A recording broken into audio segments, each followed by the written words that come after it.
All right, so let me just make sure. All right, hello, everybody. Can you see the main PowerPoint, not the presenter slides? We're good? Okay, great. All right.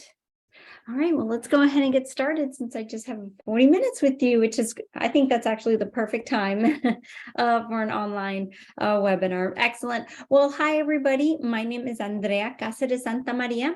I'm with the Federal Reserve Bank of St. Louis. I'm a senior economic education specialist, and I've been working at the Federal Reserve Bank of St. Louis for, it's going to be 4 years in January. Prior to working at the Fed, I was a high school AP macroeconomics, regular and honors econ, and personal finance teacher. I taught the AP macro for all 10 and a half years, but the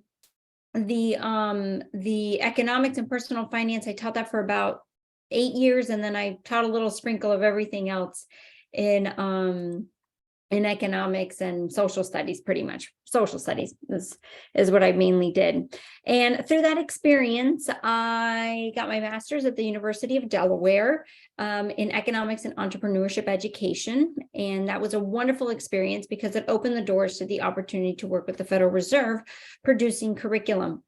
My particular specialty, actually, you would think it's high school, but it actually became elementary school. And that is because I have a twin sister, and she is a second grade teacher in Palm Beach County, Florida. And she's been teaching, I think she's in her 7th year right now.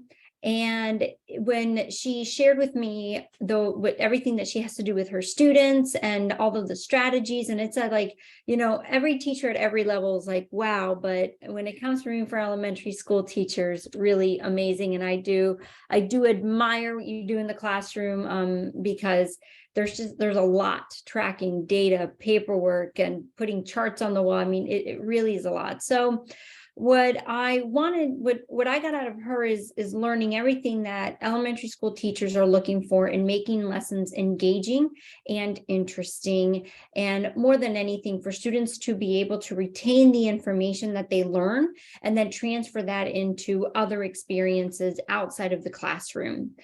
And so I found that at the Federal Reserve Bank of St. Louis, they are already doing this, and they do this by teaching personal finance and economics through storytelling. And she loved this approach. So she allowed me to test out a number of things in her classrooms and developing some of the lesson plans that I have. And the other piece of that is I also now have a 2-year-old. And for me, and I've actually thought this even when the time that I was a teacher, the basis for their enthusiasm and interest in learning comes at the elementary school level. And so I think there's so many resources that need to be poured into that grade level. There's a lot of focus on at the end, right, in college, but you know, in order to build up that academic success for them, regardless of what they decide to do with post-secondary, really starts at the elementary school level. So I've done a lot of research on elementary education. I've attended numerous professional developments that elementary school teachers are at so that I can stay relevant and just hearing what's going on in the elementary school classroom. And that's including the challenges that have been faced in the last it's going to be about 3 years now. So what I want to share with you today is some of the resources that we have created. We are a team of former educators at the St. Louis Fed. Dr. Mary Suter heads our program right now, and I am very sad. I know I should be happy for her, very sad that she is retiring this coming January, because if you've ever seen any lesson plans in economics and personal finance for elementary school, I'm sure you've run into one of the lesson plans that she has written. So I've learned as much as I can from her, and I'll continue learning because I won't stop bugging her to continue this effort in making lessons that are for elementary school in teaching personal finance and economics. So that's what I'm here to share with you: how to make our little small learners into big earners. And just a quick disclaimer before I get into the rest of my slide deck: the views expressed in the presentation are my own and not the views of the Federal Reserve System or the Federal Reserve Bank of St. Louis. All right, make sure this clicks through. All right, let me advance it here. Okay, there we go. I'm happy to provide you this presentation. I'll put my email in the chat, and you're welcome to email me at the end so that you can take a look at some of these resources that I have. I'm going to present our main website, stlouisfed.org/education. There you can subscribe to our newsletters. We also have a new podcast that I'll talk about a little later, which focuses on elementary school teachers sharing their experience in teaching personal finance and economics in the classroom. And then econlowdown.org, which is our online portal of resources when you can assign resources for students. It's a students paced. There's modules, reading Q&As, video Q&As that are auto-graded behind the Econ Lowdown portal. So as I mentioned a little bit about before, we are economic educators who, with classroom experience, we conduct professional development for teachers. We create academically rigorous content that is easy to understand, aligned to state and national standards. And we've also won numerous awards. Believe it or not, there is like the Oscar Awards of economic and personal finance lesson plans, and I'm happy to report that we have won numerous of platinum status, gold status awards for the lesson plans that we have written. So at the St. Louis Federal Reserve, we provide lessons using children's literature. We actually have over 50 titles, and we also have whiteboard or smartboard lessons. We've gotten a mixed bag in terms of how much smartboards are being used. Some people are telling us, oh, I just got one. So for example, my twin sister, the entire school, everybody has a smartboard now, oh, we're not using those anymore. We've moved on to something else. I guess there's like touchscreen televisions that are now a less expensive and more reliable technology. So it really depends, but we've invested a lot of money into it. And so we have those out there for you as well.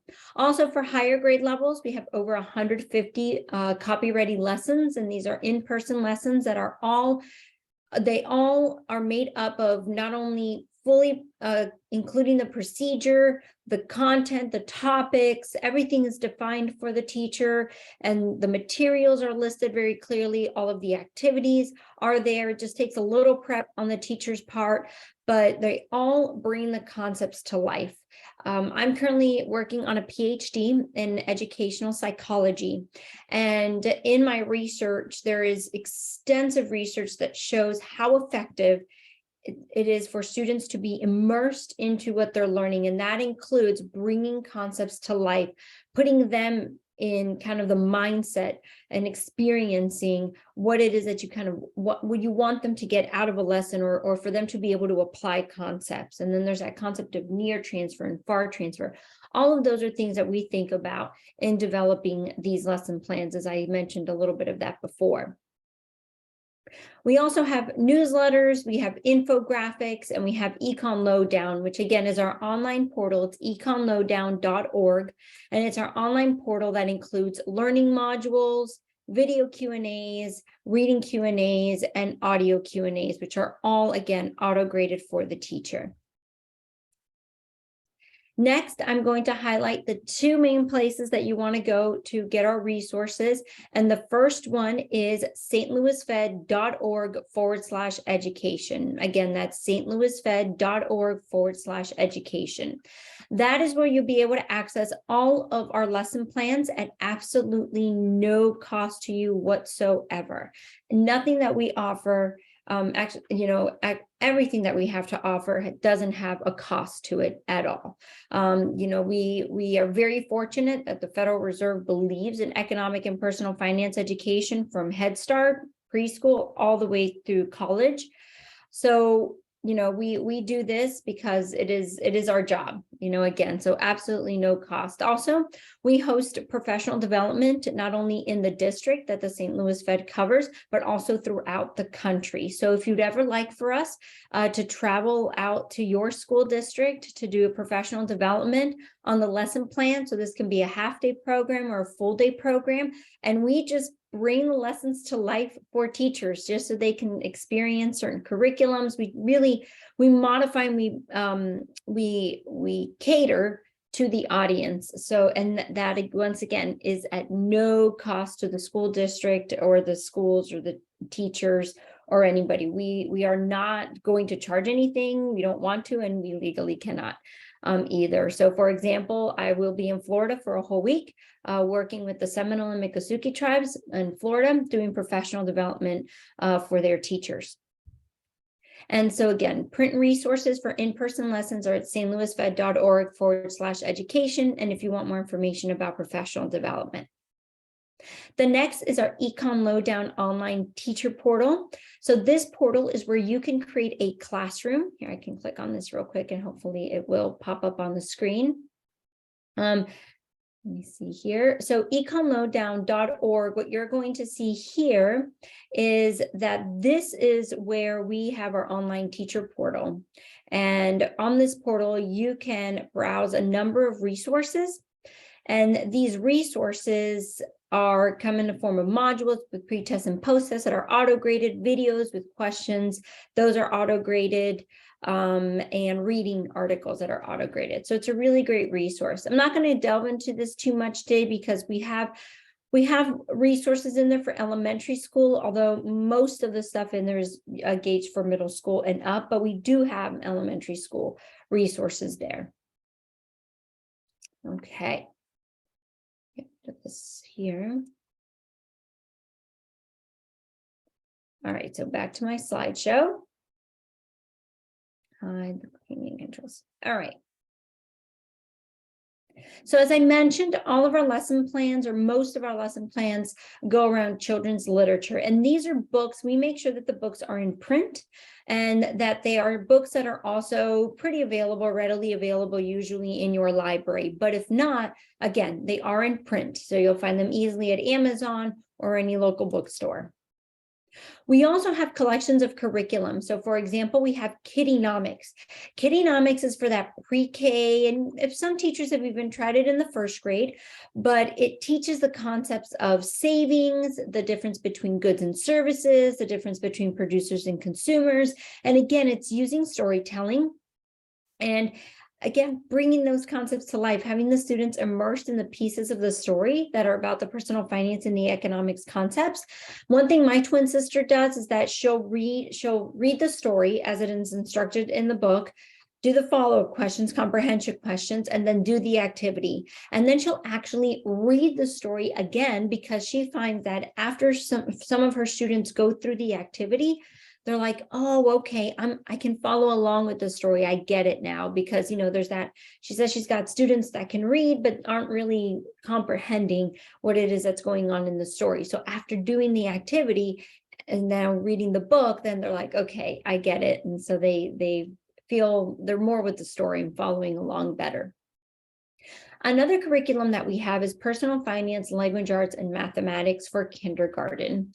And just as it sounds, we're using language arts and mathematics to teach personal finance concepts.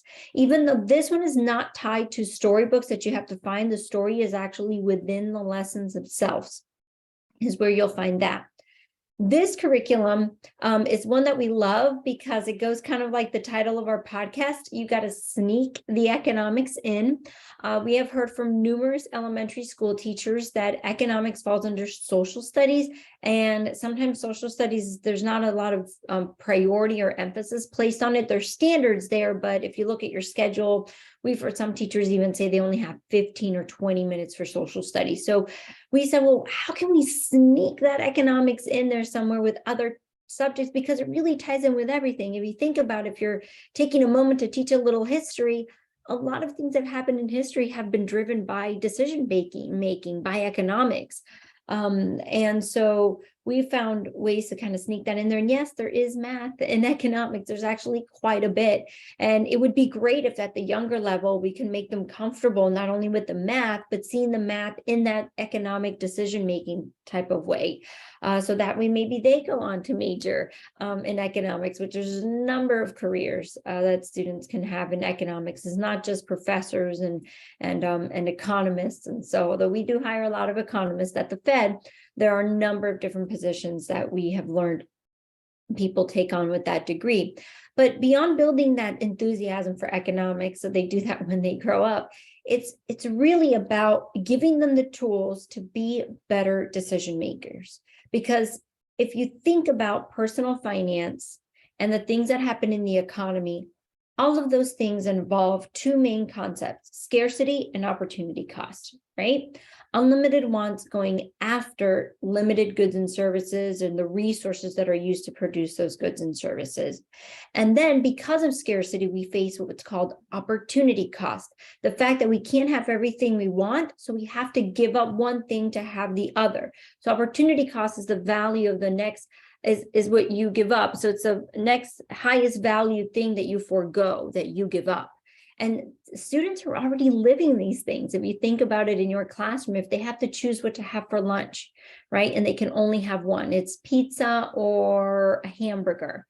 They can only have one.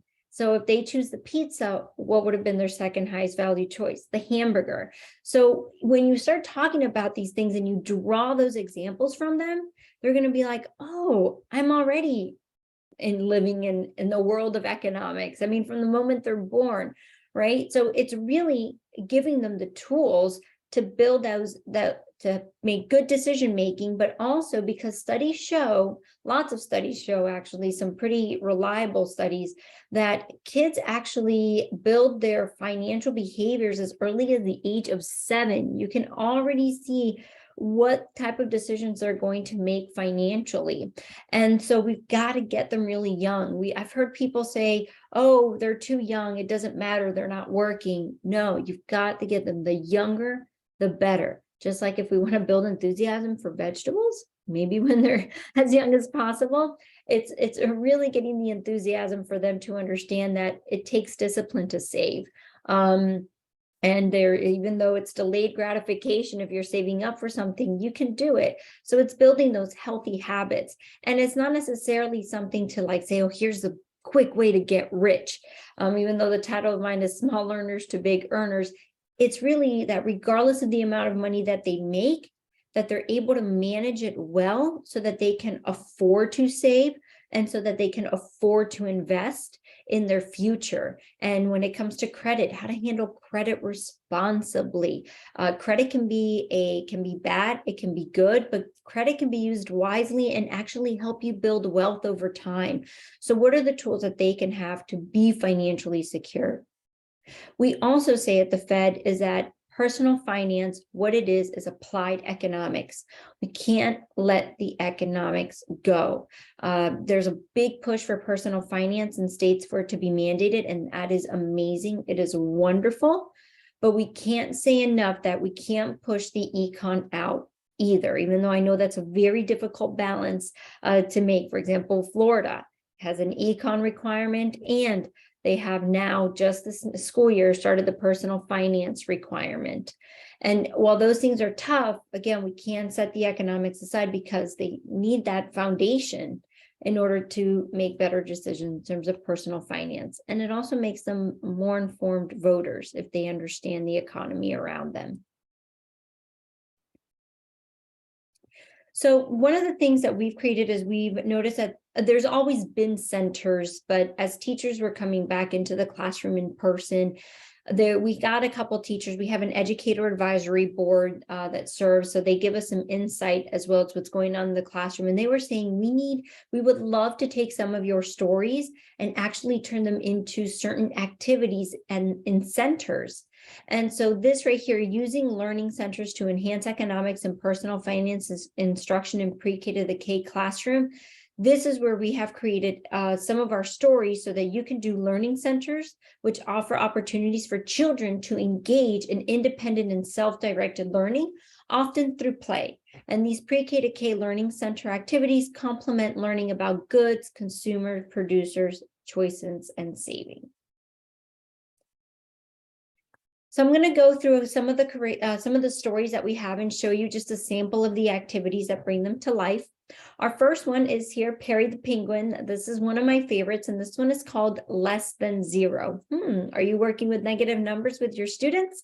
Well, here you can incorporate some math, and at the same time, this cute story about Perry the Penguin who wants to save for this little scooter that you see there, but Perry runs into a very common human problem. He wants to save and spend, but then he runs into some trouble because he ends up spending more than what he's making. So he actually owes others money. So theirs is where the students actually graph and they follow along with the story, a graph that Perry the Penguin also creates himself. And they're able to make this graph. So you have the days of the week here, and here are the amounts. If you fall below 0, you're in the negative. So when Perry owes money, they put a dot, and then they create a line graph, and then they use the information on the graph to answer some questions. So there's a number of skills that you're tying in here that are also that cross-curricular. And again, teaching that personal finance concept. So this one is about borrowing. It's also about savings and savings goals. Next, we have monster musical chairs. And guess what the kids get to do? Play musical chairs, all right? So if you guess that, that is exactly. So in monster musical chairs, what we decided with this one is that musical chairs is actually a great example of scarcity. There are less chairs than there are people playing, right? So if you set it up correctly, that is the way it works. So in monster musical chairs, the students get these little cards right here. And those little cards represent what's a good that they want. So here we talk about economic wants. And so they draw something. So we do this with a lot of teachers, and a lot of teachers will draw houses and cars and boats and vacations. Okay, that's what they want. My twin sister has done this with her kids, and it usually are Bratz dolls is one thing that she told me about. Monster trucks, video games. I mean, you can guess it. You know what your kids would draw on here. So each student gets a card, and then they tape it onto their chest. And then the lesson plan, you also have these cards that say good on them. You cut these out for the number of chairs that you're going to set up in your class. And so each chair represents that particular good that the students want. So you play the game of musical chairs, and then when the music stops, and I usually, by the way, little tidbit, it's not in the lesson plan, but I use the song the Monster Bash or Monster Clash. I don't remember the song exactly, but I'm sure you guys are singing it in your heads right now. But I play that song, and so when you stop the music, you'll notice that one student does not get a chair. They're not able to sit in a chair. So then you point out to the class, hey guys, what happened? Oh, there weren't enough chairs, and let them know that the chairs represent the good that they wanted. So you have the student who didn't get to sit down. So let's say it's a video game. Oh, he wanted a video game. So what is Timmy? He doesn't get a video game. All right, that's because we face scarcity. All right, so it's really great. It's a fun one. It's one of my favorite ones to present. The next one is actually one that I wrote. It's called Spend It. And this is a great collection of books. It's the Money Bunny books. And I believe that she's written 4 of them. I'm actually currently have in editing the one for Save It. But this one is called Spend It. And so what I have students do is they earn their carrots, because in all the books, Honey the Bunny has to earn their carrots, and therefore in this one it's raking leaves. So they earn their carrots raking leaves, because carrots are money in bunny land. And so what I have the students do is complete math problems and earn little math leaves, and they complete the math problems, and for each one they get correct, then they earn a carrots, and they can earn up to 4 carrots. And then what they get to do is decide what item they want to purchase and see if they have enough carrots. And that's exactly what the bunny does in the book. All right, the bunny wants to spend money, but then they don't have enough carrots. So you kind of go through that process of, do I have enough? And also making the decision of, what should I buy with the number of carrots that she has? The next one is one of my favorite ones. This one was actually written by Dr. Mary Suter, Alexander Who Used to Be Rich Last Sunday. Very popular book. And with this one, you go through the story, and you'll notice that Alexander got $1 and he spends it all through the week on tiny things. But the other thing this book introduces to students is having them look at 100 pennies and deciding what's more, 100 pennies or $1. So it's interesting because most students will say, oh, about 100 pennies. But later in the lesson, you have them realize they're doing this graph right here because they create a bar graph based on how Alexander spends his money and what he spends it on in the book. They're like, oh, 100 pennies is $1. And there's a lot of math skills in this one. And again, we tie in that spending, but we tie in the graphing. They answer some questions based on the graph that they created as well. And then I'm going to say all of them are my favorite because they really are. Something from Nothing is one of my favorites because students actually go through this. It's actually a beautifully illustrated story. A little boy gets a blanket. And then the mom says, well, that blanket is just old. I'm going to throw it out. And the boy says, no. So then his grandfather takes the blanket and then he cuts it out and he turns it into a sweater. And then it turns into a vest. And then it turns into a tie and a handkerchief and a button.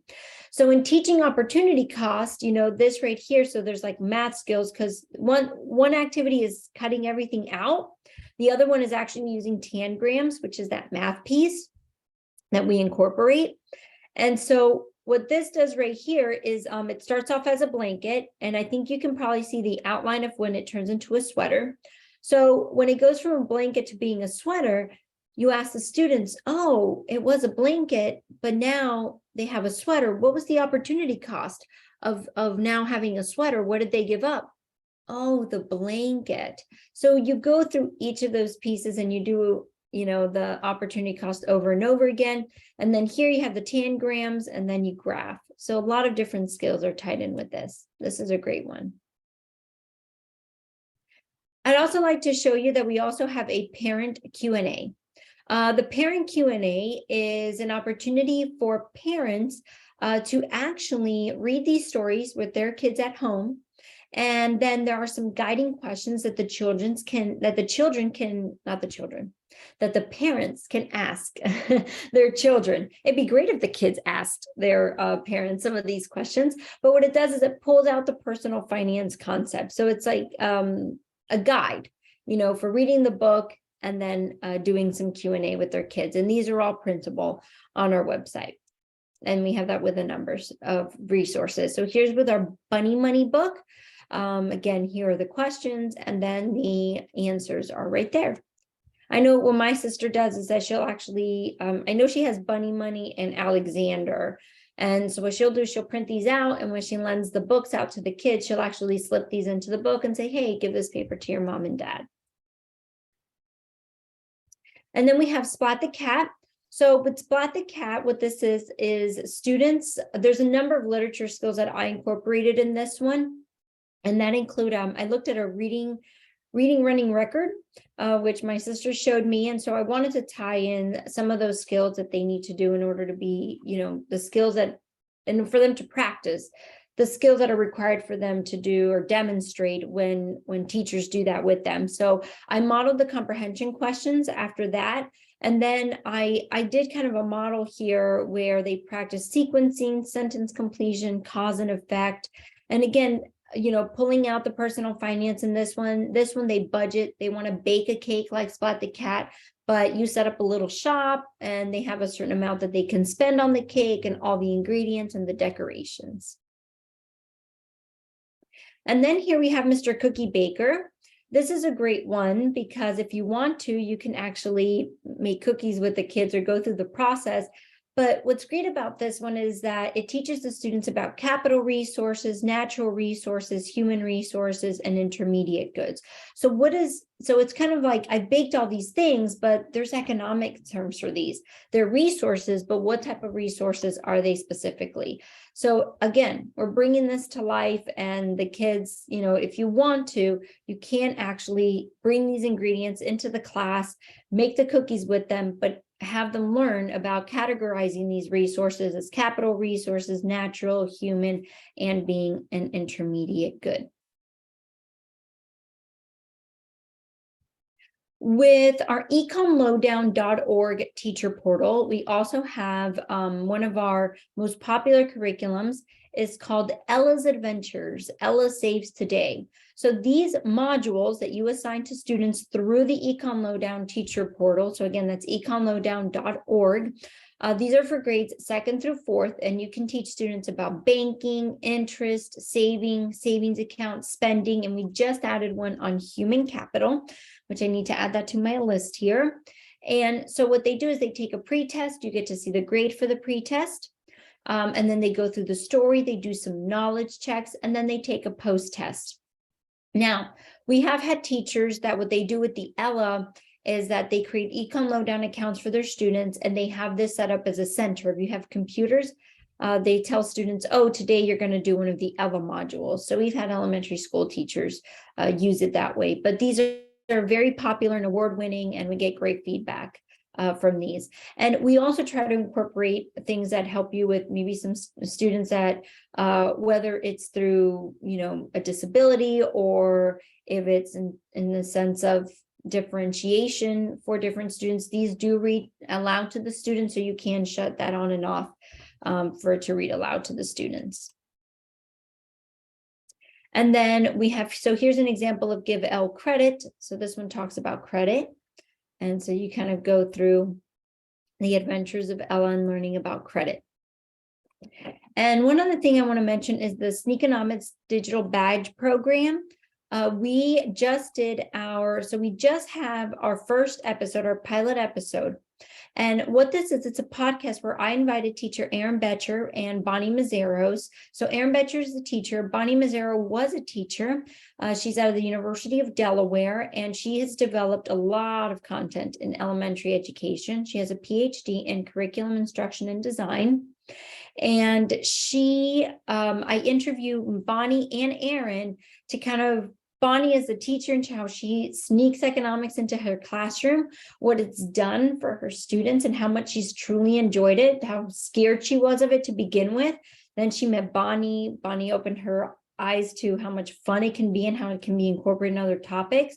So it's a really great and engaging interview that we have. What we've done with this, if we've created professional development, is if you're interested, I'm hopefully, if I have time, I can drop a couple things in the chat.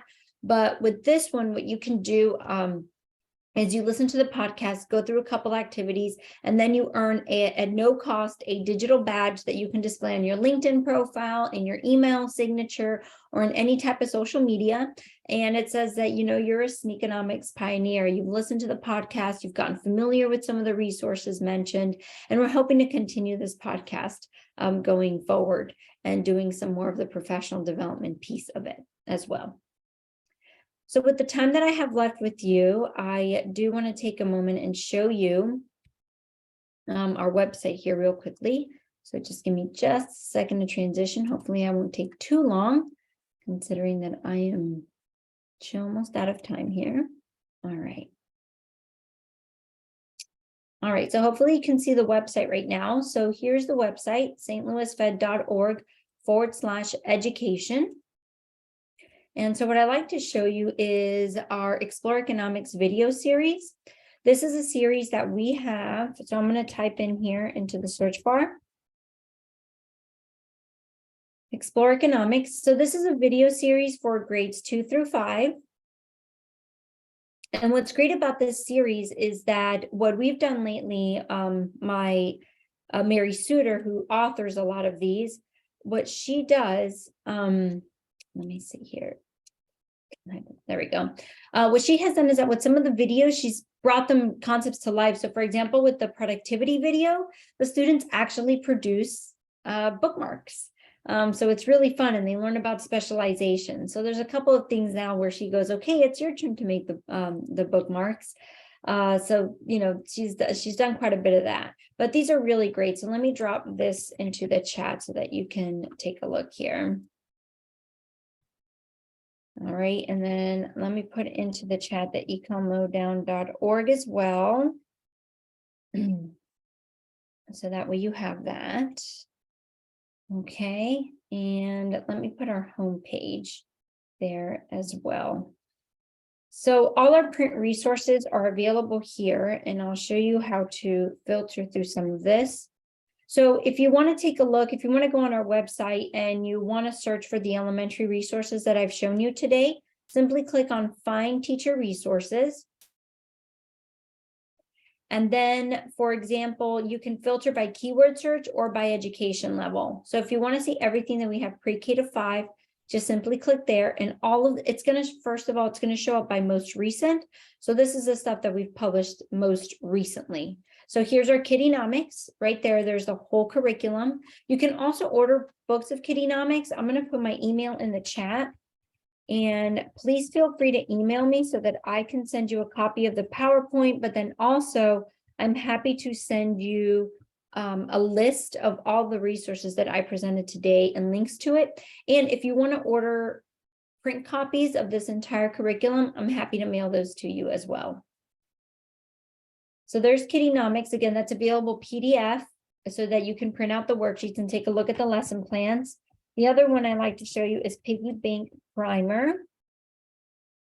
So here is Piggy Bank Primer. This one is a really great one. And this is a consumable, which again, if you email me, I'm happy to send you as many copies as you like. We actually have this one in Spanish as well.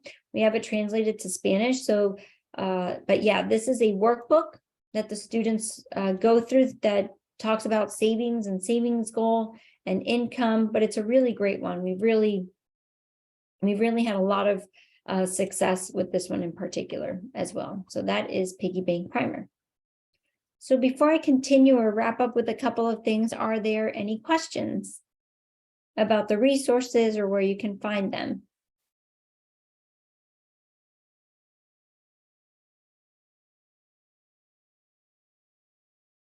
Okay, don't see anything there just yet. Let me go back here. Show you.